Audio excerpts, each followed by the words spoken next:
Estos días y desde hace ya un par de semanas nos hemos comprometido como iglesia a trabajar juntos algunos temas que nos preparan para el tiempo que viene, o en realidad para un tiempo en el cual ya entramos, ¿sí?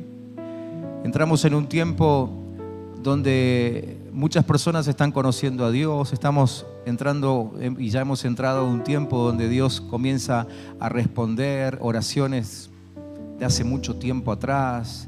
Entramos en un tiempo donde Dios se está manifestando entre nosotros, y por eso nos pusimos de acuerdo hace un par de semanas atrás en leer juntos el libro de 21 días de liberación, bendición y sanidad, ¿sí?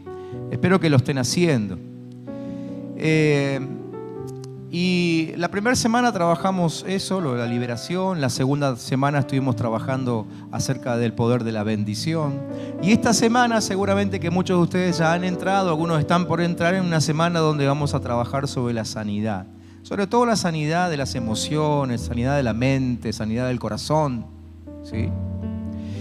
Y leyendo algunos devocionales, porque el libro es eso, es un libro de devocionales, empecé a escribir algunas cosas, recordar otras, y quiero compartir algo que tiene que ver con la posibilidad de ser libres, porque el libro a lo que apunta es eso, a que seamos totalmente libres, ¿sí? Y entonces uno de los pasajes que el Señor trajo a mi corazón fue el de Éxodo capítulo 3, que es la palabra que es nuestra visión. Como iglesia, desde hace ya varios años, perseguimos esta palabra, ¿no? Es una palabra con la cual Dios nos convocó a trabajar como iglesia, a servirle. Nos dio a través de este texto que les voy a leer ahora un propósito específico como iglesia, ¿no? Más allá de que cada uno haya tenido su propia experiencia con el Señor y Dios le haya hablado de manera particular, como iglesia tenemos esta palabra desde hace ya varios años, la de Éxodo capítulo 3, versículos 6 al 10, que es un texto donde Dios habla con Moisés, ¿sí? ¿Se acuerdan que después de que Moisés tuvo que huir de Egipto y estaba cuidando las ovejas de su suegro, Dios se le apareció a través de una zarza ardiente en el desierto? Es una zarza que estaba encendida pero que no se consumía. Eso hizo que llamara la atención de Moisés, y él se acercó a ver qué pasaba, por qué no se quemaba, y ese es el momento en que Dios le habló y le dijo esto: yo soy el Dios de tus antepasados, soy el Dios de Abraham, de Isaac y de Jacob. Entonces Moisés se cubrió la cara, pues tuvo miedo de mirar a Dios, pero el Señor siguió diciendo: claramente he visto cómo sufre mi pueblo que está en Egipto. Los he oído quejarse por culpa de sus capataces y sé muy bien lo que sufren. Por eso he bajado para salvarlos del poder de los egipcios. Voy a sacarlos de ese país y a llevarlos a una tierra grande y buena, donde la leche y la miel corren como el agua. Es el país donde viven los cananeos, los hititas, los amorreos, los fereceos, los heveos, los jebuseos. Mira, le dice Dios a Moisés, he escuchado las quejas de los israelitas y he visto también que los egipcios los maltratan mucho. Por lo tanto, ponte en camino, que te voy a enviar ante el faraón para que saques de Egipto a mi pueblo, a los israelitas. Así que a través de este pasaje, a través de esta palabra, Dios nos encomendó una tarea bien específica como iglesia, y esa tarea se trata de liberar al que esté esclavo de lo que sea, ¿sí? Esclavo de la enfermedad, esclavo de alguna situación económica, esclavo de adicciones, esclavo de lo que sea. Así que encaramos como iglesia la tarea de liberar. Nuestro ministerio en el reino, en cierta forma, es un ministerio de demolición y de construcción. Demolemos las cárceles que el enemigo estableció y construimos una nueva relación con Dios. Esa es la tarea que tenemos como iglesia. Y la palabra declara algo de esto en 2 Corintios 10, 3 al 6, cuando el apóstol Pablo dice que aunque vivimos en el mundo, no libramos batallas como lo hace el mundo. Las armas con que luchamos no son del mundo, sino que tienen el poder divino para derribar fortalezas. ¿Sí? O sea, no demolemos nada como lo haría el mundo. Lo hacemos con poder de Dios.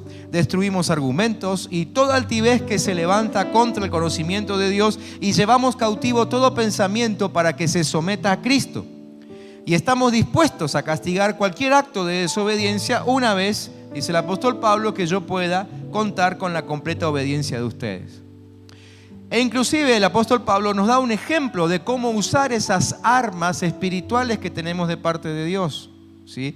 Lo hace en Filipenses capítulo 4, versículos 8 y 9, cuando él dice esto: consideren bien todo lo verdadero, todo lo respetable, todo lo justo, todo lo puro, todo lo amable, todo lo digno de admiración, en fin, todo lo que sea excelente o merezca elogio. Pongan en práctica lo que de mí han aprendido, recibido y oído, y lo que han visto en mí, y el Dios de paz estará con ustedes. Pablo está diciendo, explicando, aclarando que las armas espirituales que usamos tienen que ver por sobre todas las cosas con lo que decimos. Y lo que decimos tiene todo que ver con lo que está en nuestra mente. En definitiva, cuando hablamos de ser libres nosotros y de provocar libertad en otros, sí o sí tenemos que hablar de una libertad a nivel mental. Esa es la peor esclavitud, ¿sí? La libertad que escasea hoy más que ninguna otra es esa, la libertad mental. Nuestro poder consiste en usar adecuadamente lo que Dios puso en nuestra mente. Y aún la palabra nos enseña que nosotros tenemos la mente de Cristo, ¿sí? Pero tenemos que aprender a usar esa arma que el Señor pone en nosotros. Ahora, en la historia que yo recién les leí en Éxodo, Dios proclamó por qué Él deseaba liberar a su pueblo, ¿sí? Y Él detalló algunas cuantas cosas que aparecen allí en el texto que ustedes después pueden estudiar detenidamente. Yo solamente les menciono algo por arriba. En primer lugar, Dios dijo que quería liberarlos para librarlos de las pesadas tareas en Egipto. Ahora, siempre decimos que lo que leemos y lo que estudiamos de la Biblia, aunque sean historias del pasado, muy pasado, no tienen solamente para nosotros el sentido de aprender historia, sino que tienen el sentido de poder aplicarlo a nuestra vida. Para eso está en la Biblia, no es simplemente para que sepamos historia, sino para que lo podamos aplicar. Entonces, Jesús, que es el cumplimiento de todas esas historias, cuando Él vino a esta tierra, Él, por ejemplo, dijo cosas como: mi yugo es fácil y ligera mi carga. Y entonces es cuando se cumple aquello de que Dios quería liberar a su pueblo de las tareas pesadas. Y Jesús viene y dice: yo soy el que le da libertad de esas tareas. Una segunda razón por la cual Dios quería liberarlos era sacarlos de la servidumbre, de la esclavitud. Entonces después aparece Jesús que dice: van a conocer la verdad con mayúscula, la verdad que es Él, y serán libres. Dios también tenía la intención de convertir a Israel en su pueblo. Entonces luego, muchos años después, aparece el apóstol Pedro y dice: ustedes son linaje escogido, son sacerdocio, son nación santa, son pueblo que pertenece a Dios, para que proclamen las obras maravillosas de aquel que los llamó de las tinieblas y los llevó a una luz admirable. Dios también quería darles herencia a Israel en la tierra prometida, cumplir lo que le había dicho a Abraham, pero a nosotros también nos quiere dar herencia. Por eso el apóstol Pablo lo dice, por ejemplo en 1 Corintios 3, pero en muchos otros textos, que todo es de nosotros. O sea, Dios fue cumpliendo cada palabra que soltó sobre Israel. Y lo interesante es que no solamente fue cumpliendo todo lo que le dijo a Moisés que iba a hacer con los israelitas, sino que a lo largo de la historia Dios fue ampliando los beneficiarios de esa promesa, y empezamos a alcanzarlas nosotros también. No solo Israel es libre de la esclavitud, sino que nosotros también. Dios cumplió con su palabra. Ahora, Israel tuvo un problema que creo que también muchas veces lo tenemos nosotros. Sucedió que Israel, a pesar de caminar con las promesas de Dios que se iban cumpliendo día a día, a pesar de eso, fue rebelde, fue terco. Israel fue terco y hubo descontento, hubo pecados graves, hubo pecados sexuales, hubo incredulidad, hubo murmuración. Entonces, a pesar de que Dios le había prometido tremendas cosas a Israel, ¿qué es lo que sucedió? Terminaron siendo esclavos, otra vez. Ahora ya no de Egipto, sino del desierto, porque nunca pudieron salir de ahí. Estuvieron 40 años dando vuelta en el desierto y nunca pudieron salir de ahí. Fueron libres de Egipto, pero no fueron libres de sus problemas, no fueron libres de sus pecados. Entonces esto nos enseña que no se puede poseer una herencia, poseer una promesa con mentalidad de esclavo. ¿Qué pasó con Israel? Ellos fueron libres de Egipto, pero su mentalidad nunca cambió. ¿Sí? Dios vino, los liberó, pero siguieron pensando exactamente como antes. Y es lo que sucede muchas veces con nosotros. Dios hace todo lo que está a su alcance. Y cuando digo a su alcance, no estoy diciendo de que Dios hay cosas que no las puede hacer. No, es que Dios hay cosas que no las hace, aunque las pudiera hacer, porque eso lo tenemos que hacer nosotros. Entonces, aunque Dios haga todo lo que le toca a Él hacer, siempre siguen existiendo cosas que tenemos que hacer nosotros. Y cuando no las hacemos, seguimos siendo esclavos. Esclavos mentales, esclavos en nuestra mentalidad. Se puede ser libre físicamente, pero seguir siendo esclavo en el mundo pensante. Dios le anticipó este problema a los israelitas, porque ni bien salieron de Egipto, una de las primeras cosas que Dios le dijo es: no se hagan imágenes. Claro, ellos entendieron, quizá como la mayoría de la gente, que Dios hablaba de imágenes de yeso, de madera, y Dios no estaba hablando de eso. Dios estaba hablando de lo que pasa por la mente. No se hagan imágenes, no empiecen a imaginarse cosas. Dios les estaba diciendo eso porque ya sabía que con esa imaginación podían volver a ser esclavos. Entonces, hoy nos damos cuenta de que es lo que sucede, lo que pasa por nuestra mente, nuestros pensamientos, nuestra imaginación de cómo son las cosas a nuestro alrededor, nos vuelve a esclavizar. Somos esclavos del temor, por ejemplo, cuando tenemos miedo a cosas que ni siquiera se manifestaron nunca. Tenemos miedo de que sucedan cosas que en realidad terminan nunca sucediendo. Pero somos esclavos. Como para darles solamente un ejemplo, ¿no? Claro, el enemigo de Dios y enemigo nuestro se aprovechó de todo esto, y su campo favorito para trabajar justamente es la mente. ¿Sí? Por eso es que el apóstol Pablo decía que el Dios de este mundo, ¿qué hizo? Cegó el entendimiento. ¿Sí? Nos cautivó la mente. Y entonces podemos estar en una iglesia cantando canciones de libertad, pero mentalmente seguimos siendo esclavos. ¿Cómo es la vida de un esclavo? Fui escribiendo esto según lo que yo me imaginaba que le sucedía a los israelitas en Egipto, pero creo que cuando termine de leer la lista que me hice, creo que ustedes van a coincidir conmigo que el esclavo mental es exactamente igual. Por ejemplo, en primer lugar, un esclavo vive el día a día, no planifica. O sea, no puede planificar, porque él no tiene idea de lo que va a pasar el día de mañana. ¿Sí? Un esclavo como era Israel de Egipto no podía planificar. No es que se juntaban 2 o 3 y decían: en 24 a la noche comemos juntos. No podían planificar porque no eran dueños de sus vidas. El esclavo mental es exactamente igual. Vive el día a día. Nosotros pensamos que podemos planificar. Díganme si no les pasó a ustedes, o deben conocer a alguien con el cual hicieron un acuerdo, un pacto, ¿no es cierto? Nos encontramos tal día a tal hora. Y cuando estás yendo a encontrarte con esa persona, recibís un mensaje, o vos tenés que mandar el mensaje diciendo: no sabés lo que me pasó. Un imprevisto, no llego. ¿Les pasó o no les pasó? Porque resulta que en ese momento, claro, me llega el cartero con una carta de documento y tengo que salir a atender una demanda. O me cae un pariente que ese día se levantó con el pie izquierdo, me vino a hacer lío a casa. O quién sabe qué es lo que... Circunstancias, ¿no es cierto? Y no salimos de la planificación. Una frase típica nuestra es: no sabés lo que me pasó.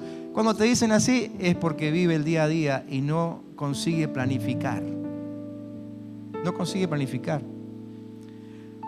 Una segunda cosa que le pasa a un esclavo es que no establece su ambiente, no puede establecer su ambiente. Es decir, nunca puede definir cómo va a ser el ambiente que le rodea. Por ejemplo, a Israel le pasaba que Israel no podía decidir qué comer. Eso lo decidía Faraón. No, ellos no podían decidir a quién ir a visitar, si salir, si viajar, si tomarse vacaciones. Todo eso lo decidía Faraón. Pero ¿qué pasa hoy en día? ¿Tenés ganas de comer algo que hace rato que no comes? Y vas al supermercado y ¿qué haces? Y volvés siempre con el pollo, ¿viste? Porque la carne está muy cara, ¿no? Saliste a comprar chivo y volviste con un pollito abajo el brazo, o quizás con carne picada para hacer unas hamburguesas. ¿Quién determina lo que comes? Si podés o no podés. ¿Quién determina si viajás, si haces vacaciones? ¿Quién lo determina? Vieron que no estamos tan lejos de Israel y de Egipto, ¿no? Otra cosa que no puede hacer el esclavo es que el esclavo no tiene voz. No tiene voz para reclamar. Si en Egipto Israel se quejaba, los maltrataban. ¿Intentaste hacer un reclamo últimamente? El esclavo no tiene esperanza. Está resignado a vivir en necesidad. O sea, el resto de su vida va a necesitar algo. Y nos pasa lo mismo hoy en día. ¿Y saben dónde nos damos cuenta de eso? Lo vemos en muchos dichos populares, ¿no? Que como que nos atan y nos coartan la esperanza. Por ejemplo, a ver si ustedes me ayudan con estos dichos. El que nace para pito no llega a corneta, ¿no? Es como que hasta ahí llegaste, ¿no? Algunos nacen con estrella y otros nacen estrellados. ¿Vieron? Y nosotros nos creemos todos esos dichos. En casa de herrero, son todos dichos que, ¿qué hacen esos dichos con nosotros? Nos cortan la esperanza. Nos los creemos y decimos, y bueno, debe ser que hay que vivir así. ¿Saben quiénes dicen debe ser que vivimos así? Los esclavos. El esclavo no puede ver a Dios como padre, porque su relación con los ámbitos de autoridad siempre es negativo. O sea, su autoridad siempre se impone, siempre le obliga, siempre lo castiga, siempre lo disciplina. Entonces, aquellos que son esclavos mentalmente ven a Dios como eso, como un Dios que siempre te señala con un dedo, un Dios que te persigue, que te vigilantea, que te acusa, que te persigue para ponerte cargas tremendas encima. Es típico, ¿no? Sobre todo cuando éramos más jóvenes, que nuestros amigotes nos decían que la religión no te lo permite. Porque el concepto es que Dios te prohíbe. Eso es lo que hace Faraón. Faraón prohíbe. El déspota prohíbe. El enemigo prohíbe. Dios lo único que quiere es darte libertad como un padre, pero el esclavo no lo puede ver como padre. El esclavo siempre está esperando un golpe de suerte, ¿no? Siempre está esperando un golpe de suerte. Entonces se anotan en planes tipo ESCO o alguno de esos, ¿no? Y ojalá que pague la segunda cuota y me saque la camioneta y no pago nunca más. Y pagaste las 384 cuotas y no sacaste la camioneta. Y te gastaste la guita, ¿no? Ni hablar de aquellos que conociendo a Dios todavía mantienen los juegos de azar, como la quiniela o que van al casino, ¿no? Esperando el golpe de suerte. Esperando el golpe de suerte. Esperando inclusive que alguien los entienda, por qué están sufriendo.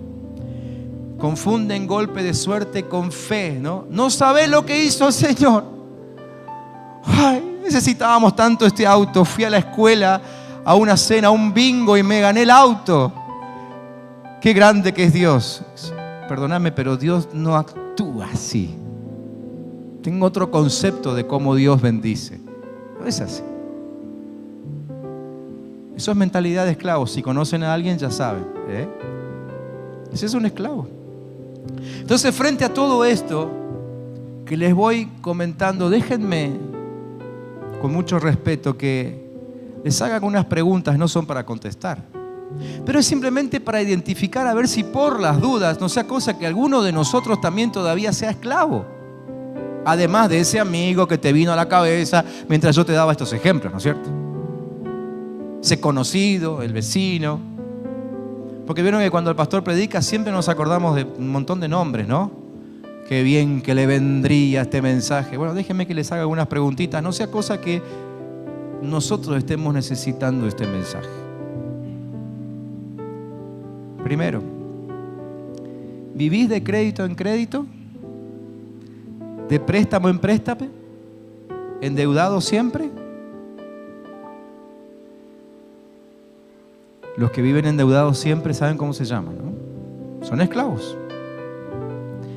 ¿Gastás todo lo que tenés sin poder nunca hacer reservas para tu futuro? ¿Qué o quién determina si sos feliz y si estás teniendo éxito en la vida? Hoy es muy común, ¿no? Abrís el Facebook, o por lo menos yo abro el Facebook y siempre veo a 3, 4 por día, que se quejan de que este gobierno les anuló la posibilidad de ser felices. Hace 11, 12 meses atrás aparecían los mismos comentarios. Los que escribían eran otros. Pero siempre va a aparecer alguien, aunque volvamos a tener elecciones y cambie otra vez el gobierno, o cambie el partido, o sea lo que sea que cambie, siempre habrá gente que terminará echándole las culpas de su infelicidad a otro. ¿Quién determina tu éxito? La única respuesta válida para esta pregunta es Dios. Si tu respuesta no es Dios, entonces es porque sos esclavo de alguien a quien le diste autoridad, consciente o inconscientemente, para que determine tu éxito. ¿Me entienden? ¿Sí? ¿Me están entendiendo o no? ¿Sí? Otra pregunta. ¿Vivís atrapado por miedos, temores o que alguien te rechace? Pasan los mejores círculos cristianos inclusive, Nos encontramos aún muchas veces con el liderazgo. Tenemos que revisar algunas cosas porque es como que el temor al rechazo constantemente está ahí, a punto de aflorar o aflorando. Es mentalidad de esclavo. ¿Crees que tu vida no cambiará o que tu destino está determinado por la sociedad, por lo que te rodea? Si crees eso, es tu oración constante, que Dios te libere de ataduras o de alguna situación opresiva. Dije constante, o sea, no digo que alguien se encontró en una situación opresiva, de opresión, y ora y Dios lo libera y ya está, y seguimos. Pero ¿saben qué pasa? Que hay gente que todo el tiempo está orando para ser libre de opresión. Todo el tiempo está orando para ser libre de ataduras. Y ora y clama y va a retiros y congresos y lo que sea que pase en su vida. Pero la libertad nunca llega. Todo esto tiene que ver con mentalidad de esclavo. Si alguna de estas preguntas te sentís identificado, es porque todavía hay algo de esclavitud dentro tuyo. No quiero ser irrespetuoso ni tampoco agresivo con nadie. Todo lo contrario. Lo que estoy buscando es que antes que termine el año todavía podamos descubrir si nos queda algo de lo cual debiéramos ser liberados. Y aprovechar estos últimos días y trabajar con el Espíritu Santo para ser libres definitivamente, ¿no? Una de las cosas que nos propusimos este 2016 era mudarnos hacia la madurez. ¿Por ahí aparece? No, ahí no aparece. Lo dijimos en el mensaje del 2016. Que una de nuestras intenciones este año era mudarnos a un ámbito de madurez. Pero la esclavitud es sinónimo de inmadurez. Entonces, ¿cómo es la mentalidad de los inmaduros? Los inmaduros son carentes de misión, son carentes de propósito, ¿sí? Los israelitas, por ejemplo, se quejaban siempre. ¿Por qué se quejaban siempre? Porque no tenían un propósito en su vida. Entonces, como no tenían nada que hacer, no tenían rumbo al cual ir, ¿qué hace una persona cuando no tiene nada que hacer? Se queja. Cuando no tiene rumbo, cuando no tiene un objetivo, se queja. Señal de inmadurez. El inmaduro anhela siempre la comida del opresor. O sea, los israelitas siempre se la pasaban pidiendo por los ajos y las cebollas de Egipto. Cuando una persona siempre está recordando lo bueno que vivió en el pasado, pero nunca logra imaginarse cómo sería algo nuevo en el futuro, todavía está manifestando esclavitud. Como dice el otro dicho, ¿no? Mejor malo conocido que bueno por conocer. Y nos hemos creído ese dicho también. Y entonces vez tras vez seguimos eligiendo lo malo. O mejor dicho, seguimos eligiendo lo que fue bueno alguna vez, pero quizás no sea bueno para vos en el futuro. O simplemente Dios quiera darte algo mejor. Muchas veces Dios se presenta delante nuestro y nos dice, te quiero dar algo mejor, pero nos aferramos a lo bueno que conocimos una vez y no lo largamos nunca. Y ahí nos quedamos y Dios dice, y bueno, si querés quedarte con ese y yo me voy con lo mejor para otro lado. Los inmaduros viven recordando el pasado, anhelan volver al opresor, no quieren oír a Dios.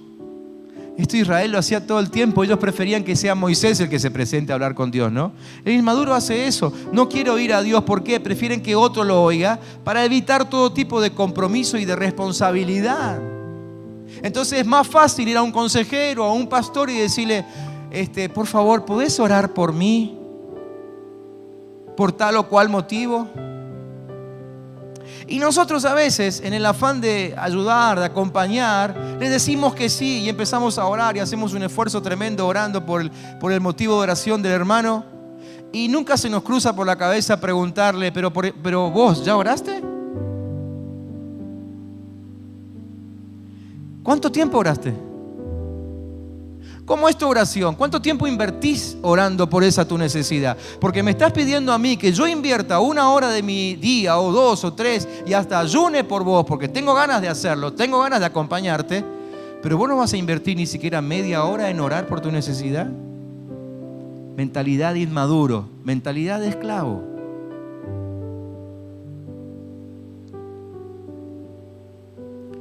Los inmaduros se resisten a la autoridad.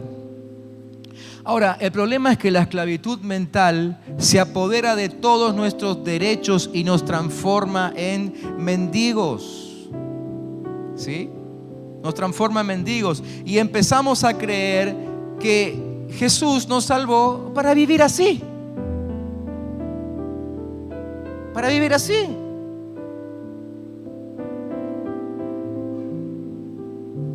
Como dijo alguien alguna vez, ¿no? Esa señora mayor que tenía un discurso, que siempre decía que Dios la quería para que viva pobre. Entonces se mantuvo pobre toda la vida. Es un discurso que también nos hemos creído Nos hemos creído que Dios quiere que viva con esta enfermedad. Nos hemos creído que Dios quiere que viva en esta situación económica. Nos hemos creído que Dios quiere que vivamos en esta situación relacional. ¿Y qué va a hacer? Y la cosa ya no se va a arreglar nunca. Y ya somos grandes. ¿Y qué nos vamos a poner a pelear ahora? Nos creemos que Jesús quiere que vivamos así. En tu vida espiritual te conformás con solo asistir a la reunión o ir al grupo de crecimiento como para sobrevivir, calmar un poco tu conciencia, ¿no es cierto?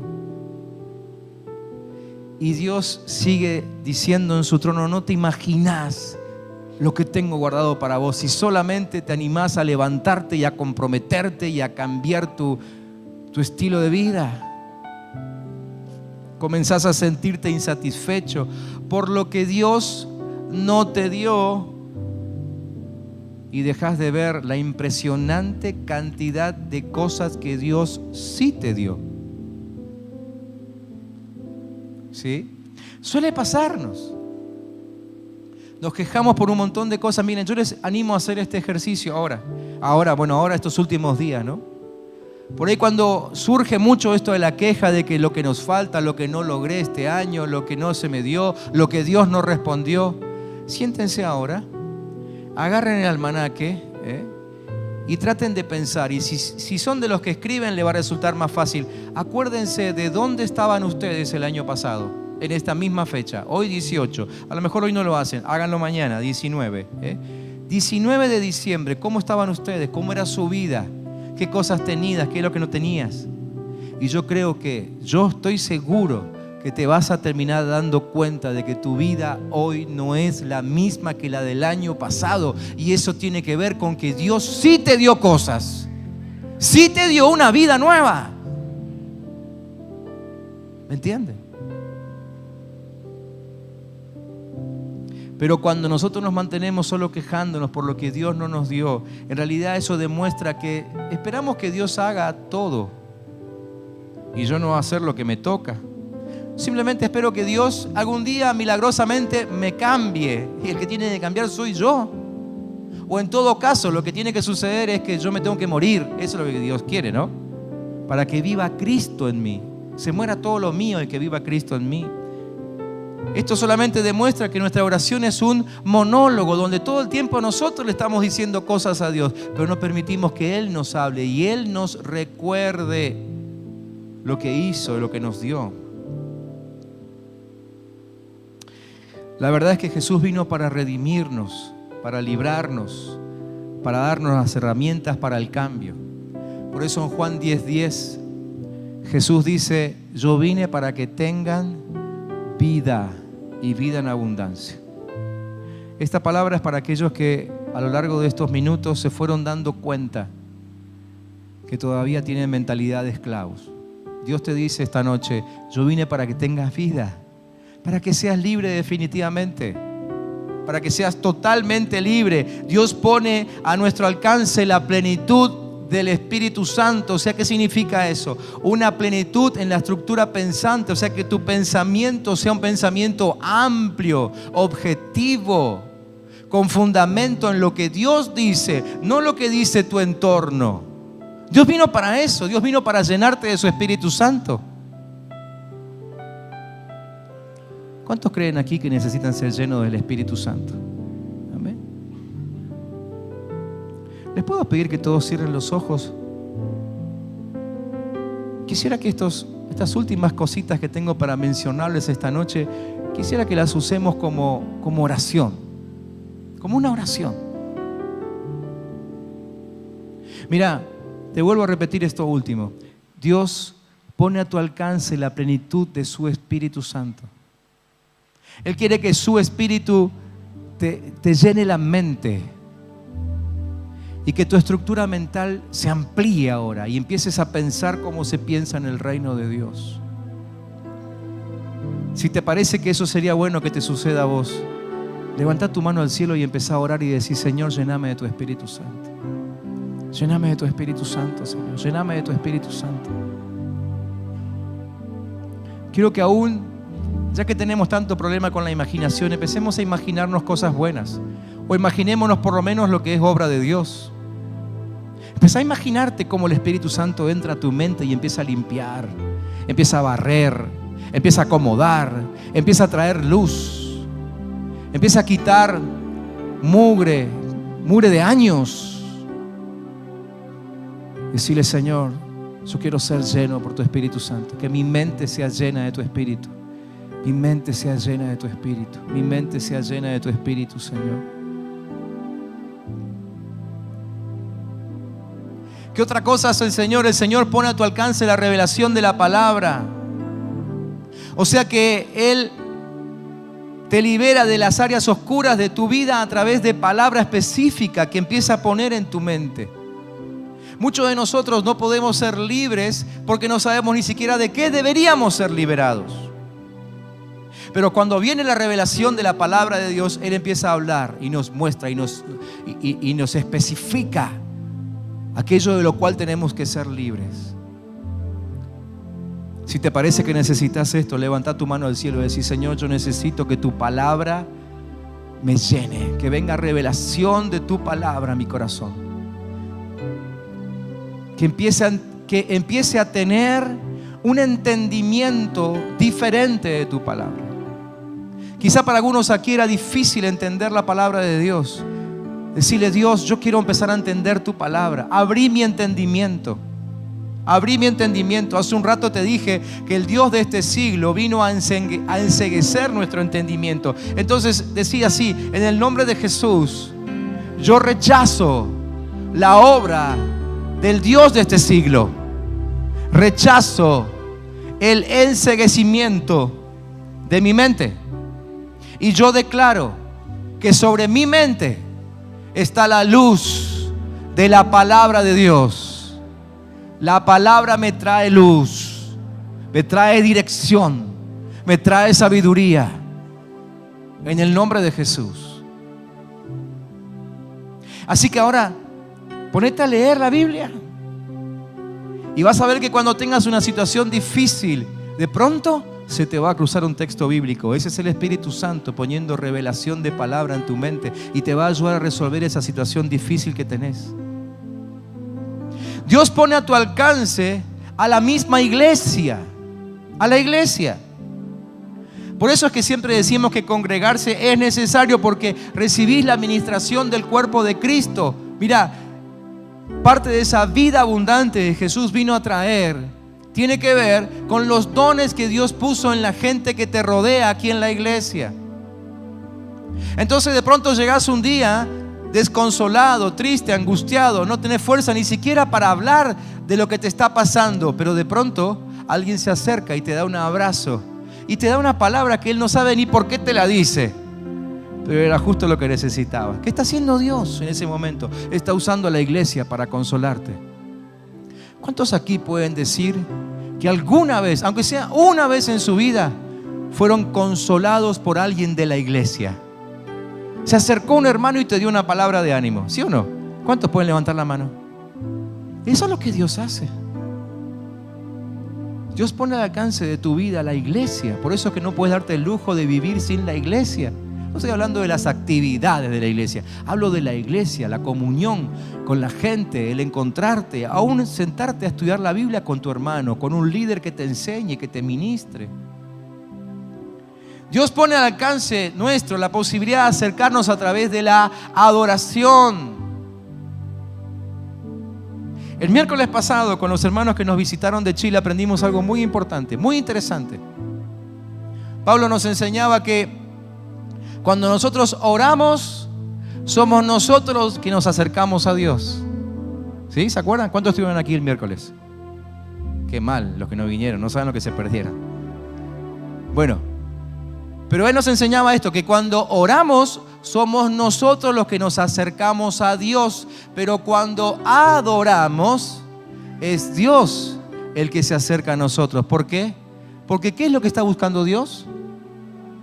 ¿Qué busca Dios? ¿Qué busca Dios? Dios busca adoradores. Cuando adoramos es Él el que nos busca. Yo quiero que Él me busque. ¿Cuántos aquí quieren ser buscados por Dios? ¿Cuántos quieren ser buscados por Dios? Dios te acerca a la posibilidad de adorar. Y yo sé, y perdónenme que sea tan franco y tan sincero, pero en este ámbito de respeto y de amor, yo sé que para algunos el tiempo de canto es un plomazo, ¿no? Y hasta creo que algunos llegan tarde a propósito para evitar ese tiempo y bueno, van a la palabra, que les parece que es lo más importante. ¿Sabes qué es lo más importante? Lo más importante es que Dios te busque. Porque si Dios no te busca, en tu vida no pasa nada. Jesús mismo dijo: yo no hago nada si no veo primero que lo esté haciendo mi Padre. Y el Padre, ¿con quién hace lo que haga? Con los que le adoran, porque a eso los va a buscar. Y entonces el Padre los va a buscar y el Hijo ve que está trabajando con esa persona y se acerca, y entonces el Hijo sí trabaja con cada uno de nosotros, y con Él viene el Espíritu Santo y viene la Trinidad completa y los ángeles y el cielo entero que empieza a trabajar en nosotros. ¿A causa de qué? A causa de que hemos adorado.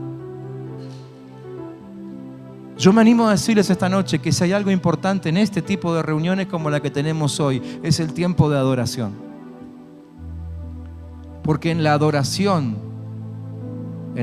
genuina, es cuando logramos que el Padre empiece a buscarnos. Y si alguien en este universo tiene el privilegio de ser perseguido por Dios, ¿ustedes se imaginan lo que puede ser esa persona? ¿Te puedo pedir que te pongas en pie? Y quisiera cerrar este tiempo haciendo esto justamente. Que te tomes un momento para adorarle. Que te tomes un momento para adorarle. Es más, me estoy acordando ahora que hace un rato te dije que el domingo que viene tenemos una noche de acción de gracias, que será una noche básicamente de adoración, ¿sí? Probablemente haya un mensaje, si es que Dios lo da o no, no sé, eso es así todos los domingos. Si Dios lo da, lo soltamos, si no lo da, no lo soltamos. Pero básicamente la reunión del domingo que viene será noche de adoración. Y espero que por lo menos ustedes que están aquí escuchando esto ahora, y aquellos que estarán viendo el video durante la semana, o los que están escuchando ahora mismo la transmisión en vivo por internet, si escuchan esto, sepan que el domingo que viene tenemos una gran oportunidad de lograr que el Padre nos persiga, que el Padre nos busque, que el Padre haga algo con nosotros. Yo quiero que eso pase conmigo. ¿Sí? Cerra tus ojos, levanta tus manos al cielo y ponete a adorar a Dios. Adorarlo. Simplemente adorarle. Adorar es rendirse a Él, así que soltá palabras que tengan que ver con tu rendición ante Él. Cuando te rendís ante Él es cuando en realidad sos libre de Egipto, del mundo, de esos pensamientos de los cuales venimos hablando toda la noche. Rendite a Él, declararlo como Rey de tu vida, declararlo Señor de tu vida, Señor de tu familia, Dios de tus pensamientos, Dios de tus acciones. Dale a Él la autoridad de hacer lo que se le ocurra con tu vida. A nadie le puede pasar nada mejor que esto, que Dios haga lo que se le ocurre con su vida. Que Dios haga lo que se le ocurra con tu vida. Decile: Dios, hace lo que se te ocurra. Estamos hablando ahora a Dios Padre Celestial, el único Dios que existe. Y anulamos aún los oídos de todo demonio que esté por ahí espiando. Es más, lo echamos fuera en el nombre de Jesús para que no se lleve nada de la adoración que solo le corresponde a Cristo Jesús. Aquí adoramos a Cristo Jesús. En este lugar adoramos a Cristo Jesús. Es Cristo Jesús a quien le decimos que nuestra rendición es total a Él. Solo a Cristo Jesús. Yo creo que la iglesia puede todavía subir un clamor de adoración un poquito más alto, un poquito más fuerte. Yo creo que todavía podés decirlo un poquito más fuerte. Señor, sos mi Señor, sos mi dueño. Haz lo que tengas que hacer conmigo, haz lo que tengas que hacer conmigo.